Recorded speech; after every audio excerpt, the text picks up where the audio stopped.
കൊച്ചി നഗരം എപ്പോഴും തിരക്കിലാണ്. വലിയ കെട്ടിടങ്ങളും ആഡംബര കാറുകളും നിറഞ്ഞ ആ നഗരത്തിൻ്റെ മറുപുറത്ത് ആരും ശ്രദ്ധിക്കാത്ത ഇടുങ്ങിയ ചേരികളുണ്ടായിരുന്നു. അത്തരം ഒരു ചെറിയ ചേരിയിലെ പഴയ ഒരു വാടക വീട്ടിലായിരുന്നു മാളവികയുടെ താമസം. ദാരിദ്ര്യം ആ വീടിൻ്റെ ചുമരുകളിൽ പടർന്നു പിടിച്ചിരുന്നു. ചോർന്നൊലിക്കുന്ന മേൽക്കൂരയും വിള്ളലുകൾ വീണ ചുവരുകളും ആ കുടുംബത്തിൻ്റെ നിസ്സഹായാവസ്ഥ വിളിച്ചു പറയുന്നുണ്ടായിരുന്നു. എങ്കിലും ആ വീടിനുള്ളിൽ ഒരു വലിയ സ്വപ്നം നാമ്പിട്ടിരുന്നു. മാളവികയുടെ അച്ഛൻ ശങ്കരൻ ഒരു ഓട്ടോറിക്ഷ ഡ്രൈവറായിരുന്നു. വെയിലത്തും മഴയത്തും കഠിനാധ്വാനം ചെയ്താണ് അദ്ദേഹം മകളെ പഠിപ്പിച്ചിരുന്നത്.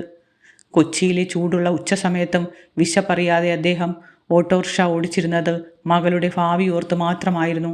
എന്നാൽ വിധി അവർക്ക് നേരെ ക്രൂരമായി ചിരിച്ചു. ഒരു രാത്രി ജോലി കഴിഞ്ഞ് മടങ്ങവേ ഉണ്ടായ വാഹനാപകടം ശങ്കരൻ്റെ ജീവിതം തകർത്തു. ആശുപത്രിയിൽ നിന്നും മടങ്ങിയെത്തിയപ്പോൾ അദ്ദേഹത്തിന് തൻ്റെ കാലുകളുടെ ചലനശേഷി നഷ്ടപ്പെട്ടിരുന്നു. ചലനമറ്റ കാലുകളുമായി ചാരുകസേരയിൽ ഇരിക്കേണ്ടി വന്ന ആ അച്ഛൻ്റെ ഉള്ളിലെ സങ്കടം വാക്കുകൾക്കപ്പുറമായിരുന്നു. കുടുംബത്തിൻ്റെ ഭാരം പെട്ടെന്ന് അമ്മയായ ലക്ഷ്മിയുടെ ചുമലിലായി. അതുവരെ വീട്ടിലെ കാര്യങ്ങൾ നോക്കിയിരുന്ന അവർ മകളുടെ പഠനവും ഭർത്താവിൻ്റെ മരുന്നും മുടങ്ങാതിരിക്കാൻ അയൽപ്പക്കത്തെ വീടുകളിൽ ജോലിക്ക് പോകാൻ തുടങ്ങി. രാവിലെ മുതൽ വൈകിട്ട് വരെ മറ്റുള്ളവരുടെ വീടുകളിൽ പാത്രം കഴുകിയും തറ തുടച്ചും കിട്ടുന്ന ചെറിയ തുക കൊണ്ടാണ് ആ 3 ജീവനുകൾ നിലനിർത്തിയിരുന്നത്. പലപ്പോഴും വീട്ടിലെല്ലാവർക്കും കഴിക്കാനുള്ള ഭക്ഷണം ഉണ്ടാകില്ലായിരുന്നു. അപ്പോഴൊക്കെ എനിക്ക് വിശപ്പില്ല മോളെ, നീ കഴിക്കുക എന്ന് പറഞ്ഞ് തൻ്റെ വിഹിതം കൂടി അവൾ മകൾക്ക് നൽകുന്നു. ആ അമ്മയുടെ സ്നേഹം മാളവികയെ വല്ലാതെ നോവിപ്പിച്ചു. ഇത്രയേറെ കഷ്ടപ്പാടുകൾക്കിടയിലും മാളവികയുടെ കണ്ണുകളിൽ ഒരു പ്രത്യേക തിളക്കമുണ്ടായിരുന്നു. അതൊരു തോൽക്കാൻ തയ്യാറല്ലാത്ത പോരാളിയുടെ തിളക്കമായിരുന്നു. സർക്കാർ സ്കൂളുകളിലെ പഠനകാലം അവൾക്ക് വെല്ലുവിളികൾ നിറഞ്ഞതായിരുന്നു.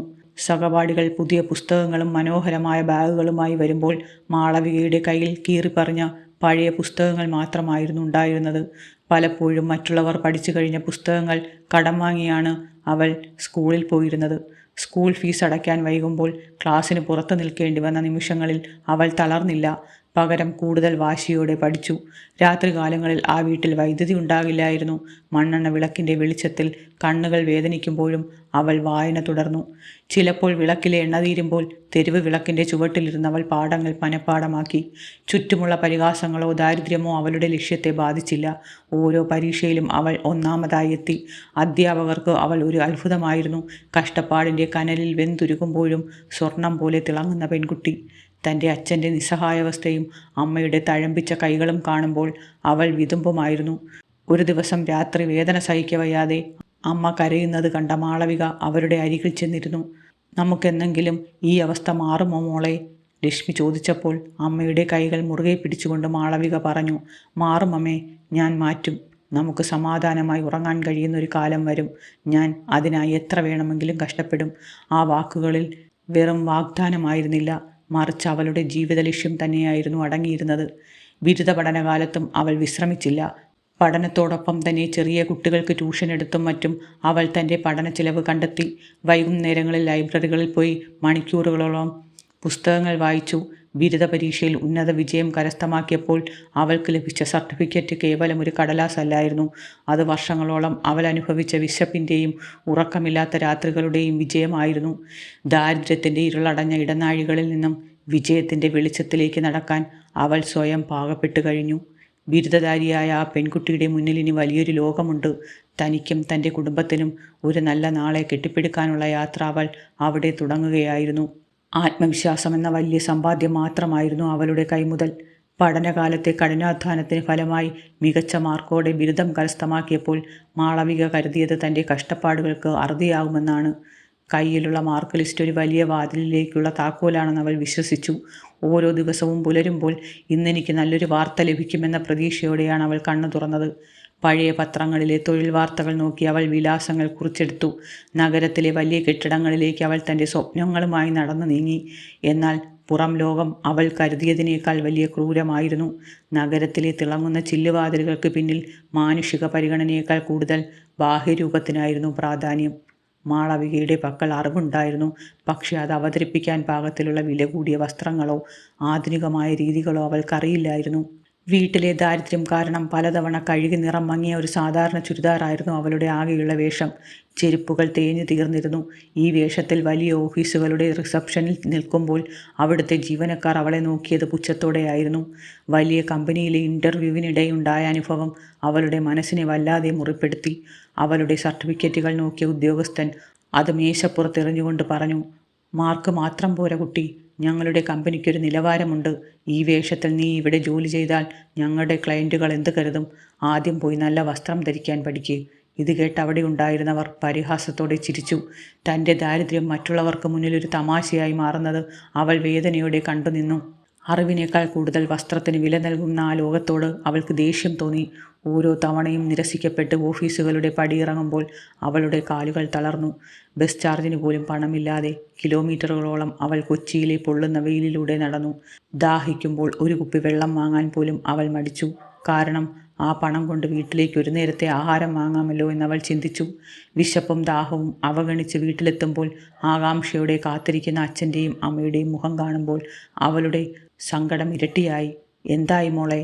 എന്ന ചോദ്യത്തിന് മുമ്പിൽ "ഇന്ന് ശരിയായില്ലമ്മേ, അടുത്തത് നമുക്ക് നോക്കാം" എന്ന് കള്ളം പറയുമ്പോൾ അവളുടെ തൊണ്ടയിടറി. താൻ തളർന്നു പോയാൽ ആ കുടുംബം പട്ടിണിയിലാകുമെന്ന് മാളവികയ്ക്ക് നന്നായി അറിയാമായിരുന്നു. വീണുകിടക്കുന്ന അച്ഛന് മരുന്നും അമ്മയ്ക്കല്പം വിശ്രമവും നൽകണമെങ്കിൽ താൻ പോരാടിയേ മതിയാകൂ. ആ ചിന്ത അവളെ വീണ്ടും ശക്തിപ്പെടുത്തി. പകൽ മുഴുവൻ ജോലി അന്വേഷിച്ച് നടന്നതിന് ശേഷം വൈകുന്നേരങ്ങളിൽ അവൾ വിശ്രമിച്ചില്ല. അടുത്തുള്ള ചേരികളിലെയും സാധാരണ കുടുംബങ്ങളിലെയും കുട്ടികളെ അവൾ ട്യൂഷൻ പഠിപ്പിക്കാൻ തുടങ്ങി. വളരെ ചെറിയ തുകയാണ് അവൾക്ക് പ്രതിഫലമായി ലഭിച്ചിരുന്നത്. എങ്കിലും ആ പണം കൊണ്ട് അവൾ അച്ഛൻ്റെ മരുന്നുകൾ വാങ്ങി. സ്വന്തം ആവശ്യങ്ങൾക്കായി 1 രൂപ പോലും മാറ്റിവെക്കാതെ അവൾ കുടുംബത്തിനായി ഉരുകിത്തീർന്നു. പലരും അവളെ ഉപദേശിച്ചു, "എന്തിനാണ് ഇത്രയും കഷ്ടപ്പെടുന്നത്? ഏതെങ്കിലും ഒരു ചെറിയ കടയിലോ മറ്റോ നിൽക്കാൻ നോക്കൂ." എന്നാൽ മാളവികയുടെ ലക്ഷ്യം വലുതായിരുന്നു. തൻ്റെ യോഗ്യതയ്ക്കനുസരിച്ചുള്ള ഒരു മാന്യമായ ജോലി എന്നെങ്കിലും തന്നെ തേടി വരുമെന്ന് അവൾ ഉറച്ചു വിശ്വസിച്ചു. തിരസ്കരണങ്ങൾ അവളുടെ ആത്മവിശ്വാസത്തെ തകർക്കുന്നതിന് പകരം കൂടുതൽ കരുത്തുള്ളവളാക്കി. ലോകം അവളെ അവളുടെ ദാരിദ്ര്യം പറഞ്ഞ് മാറ്റി നിർത്തുമ്പോഴും അവൾ തൻ്റെ ആത്മാഭിമാനം അടിയറവ് വെച്ചില്ല. മറ്റുള്ളവരുടെ ദയയ്ക്ക് വേണ്ടി അവൾ കൈനീട്ടിയില്ല. തൻ്റെ കഷ്ടപ്പാടുകൾക്കിടയിലും തല ഉയർത്തിപ്പിടിച്ച് നടക്കാൻ അവൾ പഠിച്ചു.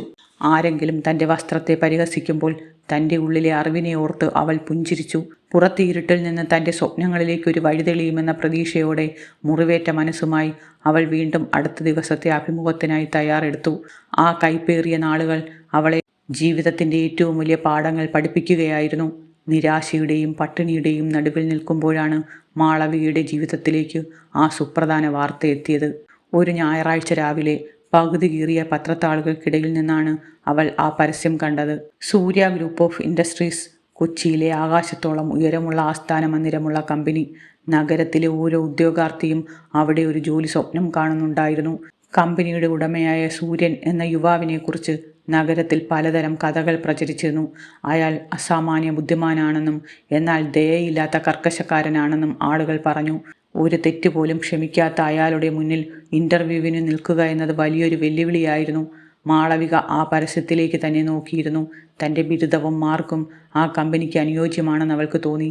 എങ്കിലും തൻ്റെ ദാരിദ്ര്യവും പഴയ വസ്ത്രങ്ങളും അവളെ ഒരു നിമിഷം പിന്നോട്ടേക്ക് വലിച്ചു. പക്ഷേ മുറിയിൽ കിടന്ന് ചുമയ്ക്കുന്ന അച്ഛൻ്റെ ശബ്ദം കേട്ടപ്പോൾ അവളുടെ ഭയം മാറി. "എനിക്ക് തോൽക്കാൻ കഴിയില്ല, പരിശ്രമിക്കാതെ മടങ്ങാൻ പാടില്ല" എന്നവൾ ഉറപ്പിച്ചു. ഉടൻ തന്നെ ഓൺലൈൻ കഫേയിൽ പോയി തനിക്ക് കിട്ടിയ തുച്ഛമായ വരുമാനത്തിൽ നിന്നും ഒരു ഭാഗം ചിലവാക്കി അവൾ ആ തസ്തികയിലേക്ക് അപേക്ഷ അയച്ചു. ദിവസങ്ങൾ കടന്നുപോയി. പ്രതീക്ഷകൾ ഓരോന്നായി അസ്തമിച്ചു തുടങ്ങുമ്പോഴാണ് ഒരു ഉച്ചതിരിഞ്ഞ് അവളുടെ ഫോണിലേക്ക് ആ സന്ദേശം വന്നത്. സൂര്യൻ ഗ്രൂപ്പ് ഓഫ് ഇൻഡസ്ട്രീസിൻ്റെ ആസ്ഥാനത്ത് നാളെ രാവിലെ 10-ന് ഇൻ്റർവ്യൂവിന് ഹാജരാകുക. ആ സന്ദേശം കണ്ടതും മാളവികയുടെ ഹൃദയം വേഗത്തിൽ ഇടിക്കാൻ തുടങ്ങി. അവൾ ഓടിച്ചെന്ന് അമ്മയെ കെട്ടിപ്പിടിച്ചു. ആ ചെറിയ വീട്ടിൽ ആഹ്ലാദത്തിൻ്റെ ഒരു ചെറിയ അലയൊലി പടർന്നു. പക്ഷേ തൊട്ടടുത്ത നിമിഷം അവൾ തൻ്റെ അലമാരയിലേക്ക് നോക്കി. അവിടെ വില കൂടിയ വസ്ത്രങ്ങളൊന്നും ഉണ്ടായിരുന്നില്ല. ഏറ്റവും വൃത്തിയുള്ള എന്നാൽ നിറം മങ്ങിയ തൻ്റെ പഴയ ചുരിദാർ അവൾ പുറത്തെടുത്തു. അന്ന് രാത്രി മാളവികയ്ക്ക് ഉറക്കം വന്നില്ല. പിറ്റേന്നത്തെ ചോദ്യങ്ങളെക്കുറിച്ച് അവൾ ചിന്തിച്ചു. കമ്പനിയുടെ ചരിത്രവും സൂര്യൻ്റെ ബിസിനസ് രീതികളും അവൾ ആവുന്നത്ര പഠിച്ചു. പുലർച്ചെ തന്നെ എഴുന്നേറ്റു. അമ്മ സ്നേഹത്തോടെ അവളുടെ മുടി പിന്നിയിട്ട് കൊടുത്തു. അമ്മയുടെ കണ്ണുകളിൽ പ്രതീക്ഷയുടെ ഒരു വെളിച്ചമുണ്ടായിരുന്നു. "മോളെ, നീ തോറ്റുകൊടുക്കരുത്. നിന്റെ കഴിവിൽ എനിക്ക് വിശ്വാസമുണ്ട്," ലക്ഷ്മി പതിഞ്ഞ സ്വരത്തിൽ പറഞ്ഞു. ചാരുകസേരയിൽ കിടന്നിരുന്ന അച്ഛൻ അവളുടെ കൈകളിൽ മുറുകെ പിടിച്ചു. അദ്ദേഹത്തിൻ്റെ കണ്ണുകൾ നിറഞ്ഞിരുന്നു. ആ അനുഗ്രഹം വാങ്ങി അവൾ വീടിന് പുറത്തിറങ്ങി. കൊച്ചി നഗരത്തിൻ്റെ മധ്യഭാഗത്തുള്ള ആ കൂറ്റൻ കെട്ടിടത്തിന് മുന്നിലെത്തിയപ്പോൾ മാളവിക ഒരു നിമിഷം സ്തംഭിച്ചു നിന്നു. കണ്ണാടികൾ കൊണ്ട് തീർത്ത ആ വലിയ മന്ദിരം സൂര്യപ്രകാശത്തിൽ തിളങ്ങുന്നുണ്ടായിരുന്നു. ഗേറ്റിൽ കാവൽ നിൽക്കുന്ന സെക്യൂരിറ്റി ജീവനക്കാർ പോലും നല്ല വേഷത്തിലായിരുന്നു. തൻ്റെ ദാരിദ്ര്യം അവിടുത്തെ ആഡംബരത്തിന് ചേരാത്തതാണെന്ന് അവൾക്ക് തോന്നി. എങ്കിലും കൈവശമുള്ള ഫയൽ നെഞ്ചോട് ചേർത്ത് പിടിച്ച് അവൾ ഒരു ദീർഘശ്വാസം എടുത്തു. ഞാനിവിടെ വന്നിരിക്കുന്നത് എൻ്റെ ഭാഗ്യം പരീക്ഷിക്കാനല്ല, എൻ്റെ കഴിവിനെ ബോധ്യപ്പെടുത്താനാണ് എന്നവൾ ഉള്ളിൽ മന്ത്രിച്ചു. ഓഫീസിൻ്റെ വലിയ ഗേറ്റ് കടന്ന് അകത്തേക്ക് നടക്കുമ്പോൾ വലിയൊരു ലോകം അവൾക്ക് മുന്നിൽ തുറക്കപ്പെടുകയായിരുന്നു. തണുപ്പിച്ച മുറികളും തിരക്ക് പിടിച്ച ജീവനക്കാരും ലിഫ്റ്റുകളും എല്ലാം അവൾക്ക് പുതിയ അനുഭവമായിരുന്നു. അവിടെയുള്ള ഓരോ വാതിലും തനിക്ക് പുതിയൊരു ജീവിതം നൽകുമെന്ന് അവൾ പ്രത്യാശിച്ചു. ആത്മവിശ്വാസത്തോടെ വിറയ്ക്കാത്ത ചുവടുകളുമായി അവൾ റിസപ്ഷനിലേക്ക് നടന്നു. തൻ്റെ പേരും വിവരങ്ങളും അറിയിച്ച ശേഷം അവിടെ ഇട്ടിരുന്ന ഒരു സോഫയിൽ ഇരിക്കുമ്പോൾ അവൾ ഒരു കാര്യം തീരുമാനിച്ചു. ഇവിടെ എന്ത് സംഭവിച്ചാലും തല കുനിക്കില്ല. സൂര്യൻ എന്ന കർക്കശക്കാരനായ ഉടമയുടെ മുന്നിൽ തൻ്റെ അറിവും സത്യസന്ധതയും തെളിയിക്കാൻ അവൾ തയ്യാറെടുത്തു കഴിഞ്ഞിരുന്നു. ആ വലിയ വാതിലുകൾ അവൾക്കായി തുറക്കപ്പെടാൻ ഇനി നിമിഷങ്ങൾ മാത്രമേ ബാക്കിയുണ്ടായിരുന്നുള്ളൂ. സൂര്യൻ ഗ്രൂപ്പ് ഓഫ് ഇൻഡസ്ട്രീസിൻ്റെ ആസ്ഥാന മന്ദിരത്തിനുള്ളിലേക്ക് കടന്ന മാളവിക ശരിക്കും അമ്പരന്ന് പോയി. പുറം കാഴ്ചയേക്കാൾ എത്രയോ മടങ്ങ് മനോഹരമായിരുന്നു അതിൻ്റെ ഉള്ളിലെ ലോകം. അത് കേവലം ഒരു ഓഫീസല്ല, മറിച്ച് സ്ഫടികവും സ്വർണവും ഇടചേർന്ന ഒരു കൊട്ടാരം തന്നെയാണെന്ന് അവൾക്ക് തോന്നി. കാലടി വയ്ക്കുമ്പോൾ തെന്നിപ്പോകുമോ എന്ന് തോന്നിപ്പിക്കുന്ന അത്രയും തിളക്കമുള്ള മാർബിൾ തറകൾ, മുകളിൽ നിന്നും നക്ഷത്രങ്ങളെപ്പോലെ പ്രകാശം ചൊരിയുന്ന ഭീമാകാരമായ ഷാൻലിയറുകൾ, ചുമരുകളിൽ തൂക്കിയിട്ടിരിക്കുന്ന വിദേശ ചിത്രങ്ങളും വില കൂടിയ അലങ്കാര വസ്തുക്കളും ആ സ്ഥാപനത്തിൻ്റെ സമ്പന്നത വിളിച്ചോതുന്നുണ്ടായിരുന്നു. വെള്ളം ചോർന്നൊലിക്കുന്ന തൻ്റെ ചെറിയ വീടും ആ അത്ഭുത ലോകവും തമ്മിലുള്ള ദൂരം അവൾ അളക്കാൻ പോലും കഴിഞ്ഞില്ല. അവിടെയുള്ള ഓരോ സെക്യൂരിറ്റി ജീവനക്കാരും റിസപ്ഷനിസ്റ്റും പോലും മികച്ച ഇംഗ്ലീഷിലാണ് സംസാരിക്കുന്നത്. വായുവിൽ അലിഞ്ഞു ചേർന്നിരിക്കുന്ന നേർത്ത സുഗന്ധം പോലും അവൾക്ക് അപരിചിതമായിരുന്നു. ഇൻ്റർവ്യൂവിനായി കാത്തിരിക്കുന്ന വിശാലമായ ഹാളിലേക്ക് അവൾ മെല്ലെ നടന്നു ചെന്നു. അവിടെയുള്ള ഓരോ സീറ്റും അത്രമേൽ ആഡംബരമുള്ളതായിരുന്നു. എന്നാൽ ആ കണ്ണഞ്ചിപ്പിക്കുന്ന കാഴ്ചയേക്കാൾ മാളവികയെ ഭയപ്പെടുത്തിയത് അവിടെ ഉണ്ടായിരുന്ന മറ്റുദ്യോഗാർത്ഥികളായിരുന്നു. അവരെല്ലാം വലിയ നഗരങ്ങളിൽ നിന്നും ഉയർന്ന കുടുംബങ്ങളിൽ നിന്നും വന്നവരാണെന്ന് കണ്ടാൽ അറിയാം. പെൺകുട്ടികൾ ഏറ്റവും പുതിയ ഫാഷനിലുള്ള വില കൂടിയ സാരികളും മോഡേൺ വസ്ത്രങ്ങളുമാണ് ധരിച്ചിരിക്കുന്നത്. അവരുടെ കയ്യിലുള്ള ബാഗുകൾക്കും മൊബൈൽ ഫോണുകൾക്കും തൻ്റെ അച്ഛൻ ജോലി ചെയ്തിരുന്നപ്പോഴത്തെ പല മാസങ്ങളിലെ ശമ്പളത്തേക്കാൾ വിലയുണ്ടാകുമെന്ന് അവൾക്ക് തോന്നി. ആത്മവിശ്വാസത്തോടെ പരസ്പരം ഇംഗ്ലീഷിൽ സംസാരിക്കുകയും ചിരിക്കുകയും ചെയ്യുന്ന അവർക്കിടയിൽ തൻ്റെ തുന്നിച്ചേർത്ത വസ്ത്രവുമായി നിൽക്കുമ്പോൾ മാളവികയ്ക്ക് താൻ തികച്ചും ഒറ്റപ്പെട്ടതായി തോന്നി. ഹാളിൻ്റെ ഒരു മൂലയിൽ അവൾ ഒതുങ്ങി നിന്നു. അവിടെയുണ്ടായിരുന്ന മറ്റുള്ളവരുടെ നോട്ടം മാളവികയിലേക്ക് തിരിഞ്ഞത് പെട്ടെന്നായിരുന്നു. ആ നോട്ടങ്ങളിൽ ബഹുമാനമോ സഹതാപമോ ഒന്നും ഉണ്ടായിരുന്നില്ല. പകരം അങ്ങേയറ്റത്തെ പുച്ഛമായിരുന്നു. അവൾ ധരിച്ചിരിക്കുന്ന നിറം മങ്ങിയ ചുരിദാറും തേഞ്ഞ ചെരുപ്പും ആ വലിയ ഓഫീസിനൊരു അപമാനമാണെന്ന രീതിയിലാണ് അവർ നോക്കിയത്. മാളവികയുടെ തൊട്ടടുത്തിരുന്ന രണ്ട് പെൺകുട്ടികൾ പരസ്പരം നോക്കി അടക്കം പറയുന്നത് അവൾക്ക് വ്യക്തമായി കേൾക്കാമായിരുന്നു. ഇവളെന്താ ഇവിടെ? സൂര്യൻ സാറിൻ്റെ ഓഫീസിൽ ജോലി കിട്ടാൻ ഇത്രയും നിലവാരം മതിയോ? ഒരുവൾ ചോദിച്ചപ്പോൾ മറ്റവൾ ചിരിച്ചുകൊണ്ട് മറുപടി നൽകി. ഇത് വല്ല ഗ്രാമസഭയോ പബ്ലിക് ഓഫീസോ ആണെന്ന് കരുതി വന്നതാകും. പാവം സൂര്യൻ സാർ വസ്ത്രത്തിനും സ്റ്റൈലിനും എത്ര പ്രാധാന്യം നൽകുന്ന ആളാണെന്ന് ഇവർക്കറിയില്ലായിരിക്കും. ഈ പരിഹാസം കേട്ട് ഹാളിൻ്റെ മറ്റു ഭാഗങ്ങളിലിരുന്നവരും കൂടി ചിരിച്ചു. ആ വാക്കുകൾ മാളവികയുടെ ഹൃദയത്തിൽ ശരങ്ങൾ പോലെ തറച്ചു. ഒരു നിമിഷം അവളുടെ കണ്ണുകൾ നിറഞ്ഞു. എഴുന്നേറ്റോടിപ്പോയാലോ എന്ന് പോലും അവൾ ചിന്തിച്ചു. പക്ഷെ ആ നിമിഷം അവളുടെ മനസ്സിലേക്ക് വന്നത് രാവിലെ അമ്മ നൽകിയ ചായയും അച്ഛൻ്റെ നിറഞ്ഞ കണ്ണുകളുമായിരുന്നു. തന്നെ പരിഹസിക്കുന്നവർക്ക് തൻ്റെ ദാരിദ്ര്യം മാത്രമേ കാണാൻ കഴിയൂ. പക്ഷേ തൻ്റെ ഉള്ളിലെ കഴിവും അധ്വാനവും കാണാൻ അവർക്ക് കഴിയില്ലെന്നവൾ സ്വയം പറഞ്ഞു. എൻ്റെ വസ്ത്രമല്ല എൻ്റെ യോഗ്യത നിശ്ചയിക്കുന്നത്, എൻ്റെ അറിവും സ്വഭാവവുമാണ് എൻ്റെ കരുത്ത് എന്നവൾ ഉള്ളിൽ ഉറപ്പിച്ചു പറഞ്ഞു.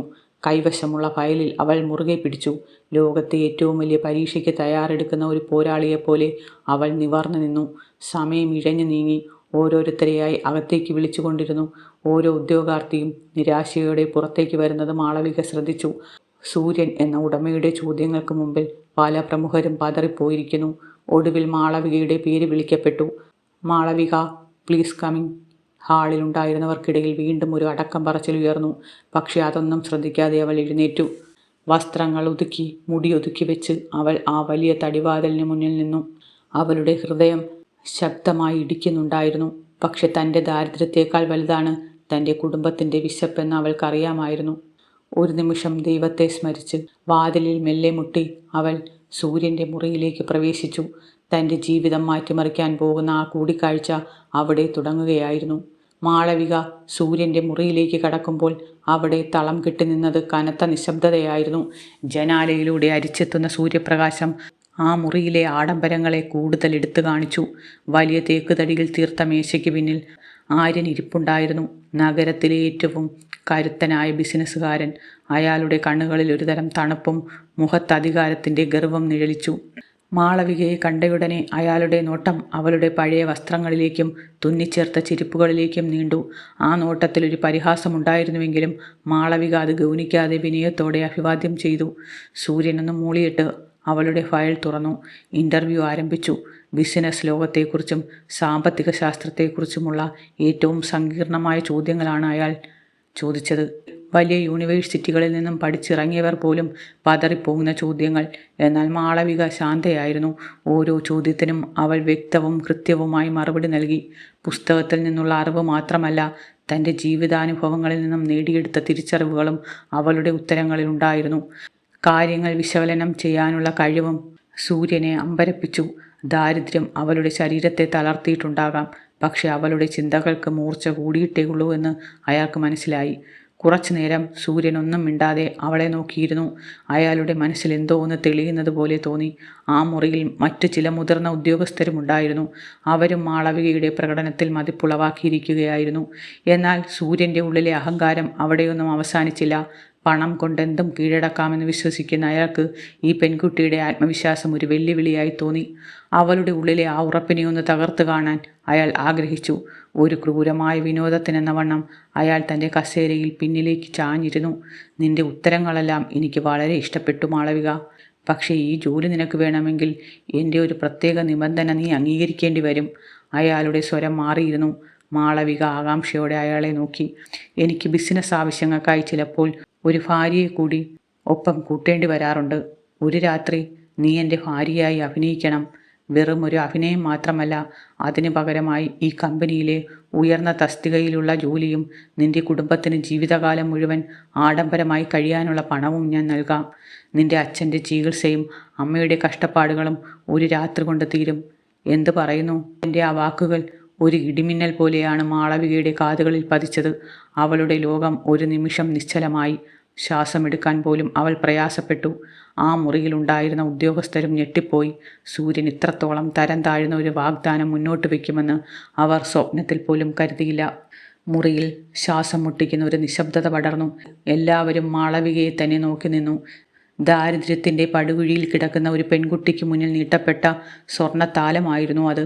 അവൾ അത് സ്വീകരിക്കുമെന്നും തൻ്റെ വീട്ടിലെ പട്ടിണി മാറ്റാൻ ആ വഴി തിരഞ്ഞെടുക്കുമെന്നും സൂര്യൻ ഉറച്ചു വിശ്വസിച്ചു. മാളവികയുടെ കൺമുന്നിൽ തൻ്റെ രോഗിയായ അച്ഛൻ്റെ മുഖം തെളിഞ്ഞു വന്നു. മരുന്നില്ലാതെ കഷ്ടപ്പെടുന്ന അച്ഛൻ, മറ്റുള്ളവരുടെ വീട്ടിൽ പണിയെടുത്ത് തളർന്ന അമ്മ. ഈ ഓഫർ സ്വീകരിച്ചാൽ എല്ലാം മാറാൻ പോവുകയാണ്. വലിയ വീട്, കാറ്, സുഖസൗകര്യങ്ങൾ. പക്ഷേ തൻ്റെ ആത്മാവ് വിറ്റ് വാങ്ങുന്ന ആ പണത്തിന് എന്ത് വിലയുണ്ടാകും? തൻ്റെ മാതാപിതാക്കൾ തന്നെ പഠിപ്പിച്ചത് അഭിമാനത്തോടെ ജീവിക്കാനല്ലേ? സൂര്യൻ്റെ കണ്ണുകളിൽ ആ പഴയ പരിഹാസം വീണ്ടും തെളിഞ്ഞു. ആലോചിക്കാൻ സമയമെടുക്കാം, പക്ഷേ ഇത്രയും വലിയൊരു അവസരം നിനക്കിനി കിട്ടില്ല, അയാൾ ഓർമ്മിപ്പിച്ചു. മാളവികയുടെ കൈകൾ വിറച്ചു. അവളുടെ ഹൃദയം ശക്തിയായി ഇടിച്ചു. തൻ്റെ ജീവിതത്തിലെ ഏറ്റവും വലിയ പരീക്ഷണം ഒരു ചോദ്യരൂപത്തിലല്ല, മറിച്ച് തൻ്റെ ആത്മാഭിമാനത്തെ വെല്ലുവിളിക്കുന്ന ഒരു നിബന്ധനയുടെ രൂപത്തിലാണ് വന്നതെന്ന് അവൾ തിരിച്ചറിഞ്ഞു. ആ നിമിഷം ആ ഇൻ്റർവ്യൂ മുറി ഒരു യുദ്ധക്കളമായി മാറി. മാളവികയുടെ ആത്മാഭിമാനവും സൂര്യൻ്റെ അഹങ്കാരവും തമ്മിലുള്ള യുദ്ധം. സൂര്യൻ്റെ ആ നികൃഷ്ടമായ വാഗ്ദാനം കേട്ടപ്പോൾ മാളവികയുടെ ഉള്ളിൽ ആദ്യമുണ്ടായത് വലിയൊരു ഞെട്ടലായിരുന്നു. ഒരു നിമിഷം അവളുടെ കാഴ്ച മങ്ങുന്നത് പോലെ തോന്നി. ആഡംബരങ്ങൾ നിറഞ്ഞ ആ വലിയ മുറി പെട്ടെന്ന് അവൾക്ക് ശ്വാസം മുട്ടിക്കുന്ന ഒരു ഇരുട്ടറയായി മാറി. താൻ കണ്ട സ്വപ്നങ്ങളും താൻ നേടിയ അറിവും ഈ മനുഷ്യൻ്റെ മുന്നിൽ വെറും വിലപേശൽ വസ്തുക്കളാണോ എന്ന ചിന്ത അവളെ വേദനിപ്പിച്ചു. എന്നാൽ ആ വേദന അധിക നേരം നീണ്ടു നിന്നില്ല. തളർന്നു പോകുന്നതിനു പകരം അവളുടെ ഉള്ളിൽ ഒരു പുതിയ ഊർജ്ജം ഉദിച്ചു നിന്നു. അതൊരു പോരാളിയുടെ വീര്യമായിരുന്നു. മാളവിക പതുക്കെ തൻ്റെ തല ഉയർത്തി. സൂര്യൻ്റെ കണ്ണുകളിലേക്ക് അവൾ നേരിട്ട് നോക്കി. സൂര്യൻ കരുതിയത് തൻ്റെ പണത്തിന് മുന്നിൽ അവൾ തലകുനിക്കുമെന്നും ആ കണ്ണുകളിൽ കണ്ണുനീർ നിറയുമെന്നുമാണ്. എന്നാൽ മാളവികയുടെ കണ്ണുകളിൽ കത്തിയെരിഞ്ഞത് തീപ്പൊരികളായിരുന്നു. വിറയ്ക്കാത്ത ശബ്ദത്തിൽ അവൾ സംസാരിച്ചു തുടങ്ങി. സാർ, താങ്കൾ ഈ വലിയ ബിസിനസ് സാമ്രാജ്യത്തിൻ്റെ ഉടമയായിരിക്കാം. നിങ്ങളുടെ കയ്യിലുള്ള പണം കൊണ്ട് ഈ നഗരത്തിലെ ഏറ്റവും വലിയ കെട്ടിടങ്ങൾ നിങ്ങൾക്ക് പണിയാൻ കഴിയും. എന്നാൽ താങ്കൾക്ക് ഒരിക്കലും വാങ്ങാൻ കഴിയാത്ത ഒരു കാര്യമുണ്ട്. അതാണ് ഒരു മനുഷ്യൻ്റെ ആത്മാഭിമാനം. അവളുടെ വാക്കുകൾ ആ മുറിയിലെ തണുപ്പിച്ച വായുവിനെ പോലും പൊള്ളിക്കുന്നതായിരുന്നു. സൂര്യൻ അമ്പരപ്പോടെ അവളെ നോക്കി നിന്നു. പണത്തിനു വേണ്ടി എന്തിനും തയ്യാറാകുന്ന, തൻ്റെ അധികാരത്തിന് മുന്നിൽ വിറച്ചു നിൽക്കുന്ന മനുഷ്യരെ മാത്രം കണ്ട് ശീലിച്ച സൂര്യന് മാളവികയുടെ ഈ മറുപടി ഒരു വലിയ പ്രഹരമായിരുന്നു. മാളവിക തുടർന്നു. ഞാൻ ഇത്രയും ദൂരം നടന്നു വന്നതും വിശപ്പടക്കി പഠിച്ചതും ഒരു രാത്രി കൊണ്ട് പണക്കാരിയാകാനല്ല സാർ. എൻ്റെ കഴിവിനെ ലോകത്തിന് ബോധ്യപ്പെടുത്താനാണ്. എൻ്റെ യോഗ്യതയുടെ അടിസ്ഥാനത്തിൽ ലഭിക്കുന്ന ജോലിയിലൂടെ എൻ്റെ കുടുംബത്തിനെ നോക്കാനാണ് ഞാൻ ആഗ്രഹിക്കുന്നത്. അല്ലാതെ എൻ്റെ ആത്മാവ് വിറ്റുവാങ്ങുന്ന പണം കൊണ്ട് എൻ്റെ അച്ഛന് മരുന്ന് വാങ്ങാൻ ഞാൻ ആഗ്രഹിക്കുന്നില്ല. അവളുടെ ഓരോ വാക്കും സത്യസന്ധതയുടെ കരുത്തിൽ നിന്നാണ് വന്നത്. മുറിയിലുണ്ടായിരുന്ന മറ്റുദ്യോഗസ്ഥർ ഞെട്ടിത്തെറിച്ചിരുന്നു പോയി. അവരുടെയൊക്കെ ഉള്ളിൽ ആ പെൺകുട്ടിയോട് വലിയ ബഹുമാനം തോന്നിത്തുടങ്ങി. തങ്ങളുടെ ഉടമയുടെ ഈ തെറ്റായ പ്രവൃത്തിയെ എതിർക്കാൻ ധൈര്യമില്ലാതെയിരുന്ന അവർക്ക് മുന്നിൽ ഒന്നുമാകാത്ത ഒരു പെൺകുട്ടി നീതിക്ക് വേണ്ടി ശബ്ദമുയർത്തിയിരിക്കുന്നു. ദാരിദ്ര്യം കൊണ്ട് എൻ്റെ വസ്ത്രങ്ങൾ നിറമങ്ങിയതാകാം, എൻ്റെ ചെരുപ്പുകൾ തുന്നിച്ചേർത്തതാകാം. പക്ഷേ എൻ്റെ മനസ്സ് താങ്കളുടേതിനേക്കാൾ എത്രയോ മടങ്ങ് സമ്പന്നമാണ് സാർ. കാരണം ഒരാളെ ബഹുമാനിക്കണമെന്ന ഏറ്റവും വലിയ സമ്പത്ത് എനിക്കുണ്ട്. താങ്കൾക്കതില്ല. മാളവിക ആത്മവിശ്വാസത്തോടെ തൻ്റെ മുന്നിലിരുന്ന ഫയലുകൾ ഓരോന്നായി അടുക്കി വെച്ചു. അവൾക്കിനി അവിടെ നിൽക്കേണ്ട ആവശ്യമില്ലായിരുന്നു. തൻ്റെ സ്വപ്നത്തേക്കാൾ വലുതാണ് തൻ്റെ അന്തസ്സെന്ന് അവൾ തിരിച്ചറിഞ്ഞു. ഈ ജോലി എനിക്ക് വേണ്ട സാർ. ഇത്തരം നിബന്ധനകൾ വയ്ക്കുന്ന ഒരാളുടെ കീഴിൽ ജോലി ചെയ്യുന്നതിനേക്കാൾ എനിക്ക് അഭിമാനം പട്ടിണി കിടന്ന് മരിക്കുന്നതാണ് എന്ന് പറഞ്ഞുകൊണ്ട് അവൾ തൻ്റെ ഫയലുകൾ നെഞ്ചോട് ചേർത്ത് പിടിച്ചു ആ മുറിയിൽ നിന്നും പുറത്തേക്ക് നടന്നു. അവൾ നടന്നു നീങ്ങിയപ്പോൾ ആ ഓഫീസിലെ ഇടനാഴികളിൽ ഒരു നിശബ്ദത പടർന്നു. ഗ്ലാസ് വാതിലുകൾക്ക് പുറത്ത് കാത്തു നിന്നിരുന്ന മറ്റുദ്യോഗാർത്ഥികളും ജീവനക്കാരും അവളെ തന്നെ നോക്കി. പരാജയപ്പെട്ടവളായല്ല, മറിച്ച് വിജയിച്ച ഒരു പോരാളിയുടെ ഭാവമായിരുന്നു അവളുടെ മുഖത്ത്. അവളെ പുച്ഛത്തോടെ നോക്കിയവർ പോലും ആ നടത്തത്തിന് മുന്നിൽ അറിയാതെ തല താഴ്ത്തി. അറിവിനേക്കാളും പണത്തെക്കാളും വലുതാണ് സ്വന്തം വ്യക്തിത്വമെന്നവൾ അവിടെ തെളിയിച്ചു. ആ വലിയ കോർപ്പറേറ്റ് ലോകത്തിൻ്റെ ചില്ലുവാതിലുകൾ കടന്നവൾ പുറത്തേക്ക് നടക്കുമ്പോൾ കൊച്ചിയിലെ പൊള്ളുന്ന വെയിലിന് പോലും അവളുടെ ഉള്ളിലെ അഗ്നിയേക്കാൾ ചൂടുണ്ടായിരുന്നില്ല. ആത്മാഭിമാനത്തിൻ്റെ ആ വലിയ വിജയവുമായി അവൾ ആ വലിയ ഓഫീസിൻ്റെ പടികളിറങ്ങി. മാളവിക ആ വലിയ ഓഫീസിൻ്റെ പടികളിറങ്ങിപ്പോയ നിമിഷം മുതൽ സൂര്യൻ്റെ ഉള്ളിൽ ഒരു അശാന്തി പടർന്നു പിടിച്ചിരുന്നു. തൻ്റെ ജീവിതത്തിൽ ആദ്യമായാണ് ഒരാൾ തൻ്റെ പണത്തെയും പ്രതാപത്തെയും ഇത്രത്തോളം നിസ്സാരമായി തള്ളിക്കളയുന്നത്. തൻ്റെ ശീതീകരിച്ച മുറിയിലെ വലിയ കസേരയിലിരിക്കുമ്പോഴും മാളവികയുടെ തീക്ഷ്ണമായ കണ്ണുകളും ആത്മവിശ്വാസം തുടിക്കുന്ന വാക്കുകളും അയാളുടെ കാതുകളിൽ മുഴങ്ങിക്കൊണ്ടിരുന്നു. എൻ്റെ മനസ്സ് നിങ്ങളുടേതിനേക്കാൾ സമ്പന്നമാണ് എന്ന അവളുടെ വാചകം അയാളുടെ അഹങ്കാരത്തിനേറ്റ വലിയ മുറിവായിരുന്നു. രാത്രിയിൽ തൻ്റെ ആഡംബര വീട്ടിലെ മെത്തയിൽ കിടക്കുമ്പോഴും അയാൾക്കുറക്കം വന്നില്ല. ജനാലയിലൂടെ പുറത്തെ നഗര വെളിച്ചത്തിലേക്ക് നോക്കി നിൽക്കുമ്പോൾ താൻ നേടിയ പണത്തിനും പദവിക്കുമപ്പുറം എന്തോ ഒന്ന് ആ പെൺകുട്ടിയുടെ വാക്കുകളിലുണ്ടെന്ന് അയാൾക്ക് തോന്നി. പിറ്റേ ദിവസം സൂര്യൻ എടുത്ത തീരുമാനം അയാളുടെ ജീവനക്കാരെ പോലും അത്ഭുതപ്പെടുത്തി. തൻ്റെ പതിവ് ഔദ്യോഗിക തിരക്കുകൾ മാറ്റിവെച്ച് അയാൾ മാളവികയെ തിരഞ്ഞിറങ്ങി. അവൾ നൽകിയ അപേക്ഷാ ഫോമിലെ വിലാസം നോക്കി അയാൾ കൊച്ചിയിലെ തിരക്കേറിയ തെരുവുകളിലൂടെ തൻ്റെ ആഡംബര കാറിൽ സഞ്ചരിച്ചു. ഒടുവിൽ കാറിന് പോകാൻ കഴിയാത്ത അത്രയും ഇടുങ്ങിയ ഒരു ഗലിയിലേക്ക് അയാൾക്ക് നടക്കേണ്ടി വന്നു. വില കൂടിയ ഷൂസുകൾ ചെളിയിൽ പുരളുന്നതോ ചുറ്റുമുള്ള ദാരിദ്ര്യത്തിൻ്റെ കാഴ്ചകളോ അയാൾ ശ്രദ്ധിച്ചില്ല. അയാളുടെ ലക്ഷ്യം ആ പെൺകുട്ടിയോട് മാപ്പ് ചോദിക്കുക എന്നത് മാത്രമായിരുന്നു. അഴുക്കുചാലുകളും പഴകിയ കെട്ടിടങ്ങളും നിറഞ്ഞ ആ തെരുവിലൂടെ നടക്കുമ്പോൾ ഇത്രയും മോശമായ സാഹചര്യത്തിൽ നിന്നാണോ ഇത്ര വലിയ ചിന്തകളുള്ള ഒരു പെൺകുട്ടി വളർന്നു വന്നത് എന്ന് അയാൾ അത്ഭുതപ്പെട്ടു. മാളവികയുടെ ചെറിയ വീടിൻ്റെ വാതിൽക്കൽ എത്തിയ സൂര്യൻ പാതി തുറന്ന വാതിലിലൂടെ അകത്തേക്ക് നോക്കിയപ്പോൾ മാളവിക തൻ്റെ രോഗിയായ അച്ഛന് കഞ്ഞി കോരി കൊടുക്കുകയായിരുന്നു. അവളുടെ മുഖത്ത് ഇന്നലത്തെ ആ ദേഷ്യമില്ലായിരുന്നു, പകരം സ്നേഹവും കരുണയും മാത്രമായിരുന്നു. ആ കുടുംബത്തിൻ്റെ സ്നേഹം നിറഞ്ഞ അന്തരീക്ഷം കണ്ടപ്പോൾ സൂര്യന് തൻ്റെ വലിയ ബംഗ്ലാവിലെ ശൂന്യത ഓർമ്മ വന്നു. മുറിയിൽ തളർന്നു കിടക്കുന്ന അച്ഛനെ പരിചരിക്കുന്നതിനിടയിൽ അവിചാരിതമായാണ് മാളവിക സൂര്യനെ കണ്ടത്. തന്നെ അപമാനിച്ച ആ മനുഷ്യൻ തൻ്റെ വീട്ടുവാതുക്കൽ നിൽക്കുന്നത് കണ്ടപ്പോൾ അവൾ ഞെട്ടിപ്പോയി. സാർ, നിങ്ങളെന്താ ഇവിടെ? അവൾ എഴുന്നേറ്റ് നിന്ന് ചോദിച്ചു. അവളുടെ ശബ്ദത്തിൽ ഭയമുണ്ടായിരുന്നില്ല, പക്ഷേ ചെറിയ നീരസമുണ്ടായിരുന്നു. ശബ്ദം കേട്ട് അടുക്കളയിൽ നിന്ന് ഓടിവന്ന ലക്ഷ്മിയും അമ്പരന്ന് നിന്നു. കൊച്ചി നഗരത്തിലെ വലിയ കോടീശ്വരൻ തങ്ങളുടെ ദരിദ്രമായ കുടിലിൽ നിൽക്കുന്നത് അവർക്ക് വിശ്വസിക്കാൻ കഴിഞ്ഞില്ല. സൂര്യൻ മെല്ലെ അകത്തേക്ക് കയറി. തൻ്റെ തല കുനിച്ച് ആ മുറിയിലെ ചെറിയ തടിബെഞ്ചിൽ അയാൾ ഇരുന്നു. അയാളുടെ മുഖത്തെ ഗർവ് പൂർണ്ണമായും മാഞ്ഞുപോയിരുന്നു. മാളവിക, ഞാൻ നിന്നോട് മാപ്പ് ചോദിക്കാനാണ് വന്നത്, സൂര്യൻ വളരെ വിനയത്തോടെ പറഞ്ഞു. ആ വാക്കുകൾ കേട്ട് അമ്മയും മാളവികയും ഞെട്ടിപ്പോയി. സൂര്യൻ തുടർന്നു. ഇന്നലെ ഞാൻ നിന്നെ പരീക്ഷിക്കാൻ ശ്രമിച്ചതല്ല, എൻ്റെ അഹങ്കാരം കൊണ്ട് നിന്നെ അപമാനിച്ചതാണ്. പക്ഷേ നിൻ്റെ മറുപടി എൻ്റെ കണ്ണുകൾ തുറപ്പിച്ചു. പണം കൊണ്ടെല്ലാം വാങ്ങാമെന്ന് കരുതിയ ഞാൻ എത്ര വിഡ്ഢിയാണെന്ന് എനിക്ക് മനസ്സിലായി. നിൻ്റെ ആത്മവിശ്വാസവും ഈ കുടുംബത്തോടുള്ള നിൻ്റെ സ്നേഹവുമാണ് യഥാർത്ഥ സമ്പത്ത്. സൂര്യൻ്റെ കണ്ണുകളിൽ ആദ്യമായി ഒരു ഈർപ്പം പൊടിഞ്ഞത് മാളവിക കണ്ടു. തൻ്റെ അഹങ്കാരത്തിന് ലഭിച്ച പ്രഹരം അയാളെ ഒരു പുതിയ മനുഷ്യനാക്കി മാറ്റിയിരിക്കുന്നു. സൂര്യൻ മാളവികയുടെ അച്ഛൻ്റെ അടുത്തേക്ക് ചെന്ന് അദ്ദേഹത്തിൻ്റെ കൈകൾ തൊട്ട് വന്ദിച്ചു. ഇത്രയും നല്ലൊരു മകളെ വളർത്തിയെടുത്തതിന് നിങ്ങൾക്ക് അഭിമാനിക്കാം. മാളവിക, ഞാൻ ഇവിടെ വന്നിരിക്കുന്നത് യാതൊരു നിബന്ധനകളും ഇല്ലാതെയാണ്. എൻ്റെ കമ്പനിയിൽ നിനക്ക് അർഹമായ ഒരു ജോലി ഞാൻ തരുന്നു. അത് നിൻ്റെ കഴിവിനുള്ള ബഹുമതിയാണ്. ദയവായി അത് നിരസിക്കരുത്. സൂര്യൻ്റെ വാക്കുകളിലെ സത്യസന്ധത മാളവിക തിരിച്ചറിഞ്ഞു. അയാൾ തൻ്റെ തെറ്റ് പൂർണ്ണമായും ഏറ്റുപറഞ്ഞ് ആത്മാർത്ഥമായി പശ്ചാത്താപം പ്രകടിപ്പിക്കുന്നതായും അവൾക്ക് തോന്നി. മാളവിക തൻ്റെ അച്ഛൻ്റെ മുഖത്തേക്ക് നോക്കി. ആ കണ്ണുകളിൽ മകൾക്കൊരു നല്ല ഭാവി ലഭിക്കാനുള്ള ആഗ്രഹം അവൾ കണ്ടു. ഒരു നിമിഷത്തെ ആലോചനയ്ക്ക് ശേഷം അവൾ മറുപടി നൽകി. സാർ, നിങ്ങളുടെ തെറ്റ് തിരിച്ചറിഞ്ഞതിൽ എനിക്ക് സന്തോഷമുണ്ട്. ബഹുമാനത്തോടെ നൽകുന്ന ഈ ജോലിയെ ഞാൻ സ്വീകരിക്കുന്നു. ആ മുറിയിൽ ഒരു വലിയ ആശ്വാസം പടർന്നു. സൂര്യൻ്റെ ഉള്ളിലെ കുറ്റബോധത്തിൻ്റെ ഭാരം കുറഞ്ഞതുപോലെ അയാൾക്ക് തോന്നി. ആ ചെറിയ വീട്ടിൽ നിന്നും സൂര്യൻ ഇറങ്ങുമ്പോൾ അയാൾക്ക് ലഭിച്ചത് ഒരു മികച്ച ജീവനക്കാരിയെ മാത്രമല്ല, മറിച്ച് ജീവിതത്തിലെ ഏറ്റവും വലിയ പാഠമായിരുന്നു. മനുഷ്യത്വമാണ് പണത്തേക്കാൾ വലുതെന്ന്. ആത്മാഭിമാനത്തിന് മുന്നിൽ അഹങ്കാരം തലകുനിച്ച ഒരു പുതിയ പ്രഭാതം അവിടെ ഉദിക്കുകയായിരുന്നു. സൂര്യൻ ഗ്രൂപ്പ് ഓഫ് ഇൻഡസ്ട്രീസിൻ്റെ പടികൾ മാളവിക രണ്ടാമതും കയറുമ്പോൾ അന്തരീക്ഷം പഴയതുപോലെ ആയിരുന്നില്ല. മുൻപ് അവളെ പുച്ഛത്തോടെ നോക്കിയ കണ്ണുകളിൽ ഇപ്പോൾ ആദരവായിരുന്നു.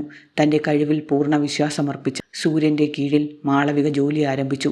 ആദ്യ ദിവസം മുതൽ തന്നെ അവൾ തൻ്റെ ജോലിയിൽ അസാമാന്യമായ കഠിനാധ്വാനം പ്രകടിപ്പിച്ചു. ഓഫീസിലെ ശീതീകരിച്ച മുറിയിലെ സുഖസൗകര്യങ്ങളിൽ മയങ്ങിക്കിടക്കാനല്ല, മറിച്ച് തൻ്റെ കഴിവിനെ സ്ഥാപനത്തിൻ്റെ വളർച്ചയ്ക്കായി ഉപയോഗിക്കാനാണ് അവൾ ശ്രമിച്ചത്. സങ്കീർണമായ ഫയലുകളും വലിയ ബിസിനസ് പ്രൊജക്റ്റുകളും അവൾ വളരെ വേഗത്തിൽ പഠിച്ചെടുത്തു. മാളവികയുടെ വരവോടെ കമ്പനിയുടെ പ്രവർത്തന ശൈലി തന്നെ മാറി. പണത്തേക്കാൾ കൂടുതൽ മനുഷ്യത്വത്തിന് അവൾ പ്രാധാന്യം നൽകി. താഴെ തട്ടിലുള്ള ജീവനക്കാരുടെ പ്രശ്നങ്ങൾ കേൾക്കാനും അവർക്ക് ആവശ്യമായ സഹായങ്ങൾ നൽകാനും അവൾ മുൻകൈയെടുത്തു. അവളുടെ കൃത്യനിഷ്ഠയും സത്യസന്ധതയും കണ്ട് അവളെ പരിഹസിച്ചിരുന്ന സഹപ്രവർത്തകർ ഓരോരുത്തരായി അവളുടെ സുഹൃത്തുക്കളായി മാറി. അവളുടെ ഓരോ തീരുമാനവും കമ്പനിക്ക് വലിയ ലാഭമുണ്ടാക്കി കൊടുത്തു.